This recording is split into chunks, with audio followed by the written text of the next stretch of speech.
অনুরাগ এসে গেছে এবং তারই সাথে সাথে আমরা সবাই মিলে অনুরাগের ছোঁয়াকে পেতে চলেছি। আমাদের সকলের প্রিয় অভিনেত্রী দীপা, একটু জোরে হাততালি চাই। প্লিজ ওয়েলকাম, মঞ্চে আসছেন দীপা, একটু জোরে হাততালি চাই সবাই।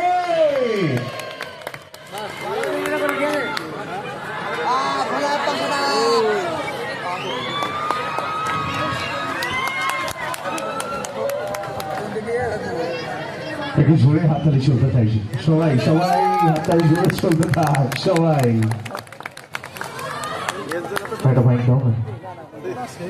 দেখুন না, সবাই বসুন, কিছুক্ষণ গল্প করবো, আড্ডা মারবো আমরা। নমস্কার, সবাই কেমন আছো? প্রথমত এক্সট্রিমলি সরি, কারণ সরিটা এই কারণেই বলছি, 9টার সময় আমি ফ্লোর থেকে বেরিয়েছি, তো ওখান থেকে এখানে আসতে যতক্ষণ সময় লাগে ততক্ষণ কোথাও দাঁড়াইনি প্রথমত। আর মানে এটা আমার কাছে কি বলবো, মানে ফার্স্ট টাইমই হলো, কারণ টাইমে পৌঁছানোটা আমি প্রচন্ড টাইম পাঞ্চুয়াল, একটু টাইম এদিক ওদিক হলে আমার নিজেরই খারাপ লাগে। তো তোমরা যে এতক্ষণ আমার জন্য অপেক্ষা করেছো, এটা আমার কাছে অনেক বড় বিষয়।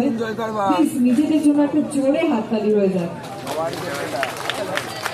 এখানেই বোঝা যাচ্ছে তোমরা আমাকে কতটা ভালোবাসো আর অনুরাগের ছোঁয়াকে তোমরা কতটা ভালোবাসো। Thank you everyone, thank you so much.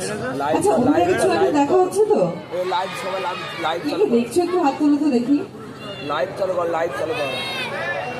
অনুরাগের ছোঁয়া কত বছর হলো তোমরা জানো? জানো কত বছর হলো? দেখতে দেখতে 3 বছর কিন্তু আমরা কাটিয়ে ফেললাম। আমি নিজেও বুঝতে পারি না যে আমাদের সিরিয়ালটা এত পুরনো সিরিয়াল, কারণ 3 বছর মানে কিন্তু অনেক বড় একটা বিষয়। মানে আফটার লকডাউন এই মনে হয় ফার্স্ট কোনো সিরিয়াল 3 বছর কাটালো। তো এটা মানে আমার কাছে সত্যি কথা কোনো সিরিয়াসলি, মানে বাংলা সিরিয়ালের ইতিহাস যদি ঘাটি, আমি 15 ইয়ার্স ধরে ইন্ডাস্ট্রিতে আছি। এক ছিল টাপুর টুপুর, তারপরে অনেকদিন পর দেখলাম আরো অনেক সিরিয়াল আছে, বাট 3 ইয়ার্স লকডাউনের পরে অনুরাগের ছোঁয়া। আর তুমি আজকে এখানে আসবে বলে সবাই বসে আছে, একটা জোরে হাততালি চাই আমাদের স্বস্তিকার জন্য। আর তারা সবাই মন থেকে একটাই কথা বলছে, তুমি আসবে বলেই আকাশ মেঘলা, বৃষ্টি এখনো হয়নি। তুমি আসবে বলেই রামপুরে আজ বসে আছে, কেউ যায়নি। তুমি আসবে বলে, একটু জোরে হাততালি হোক না, মন থেকে একটু জোরে হাততালি চাই।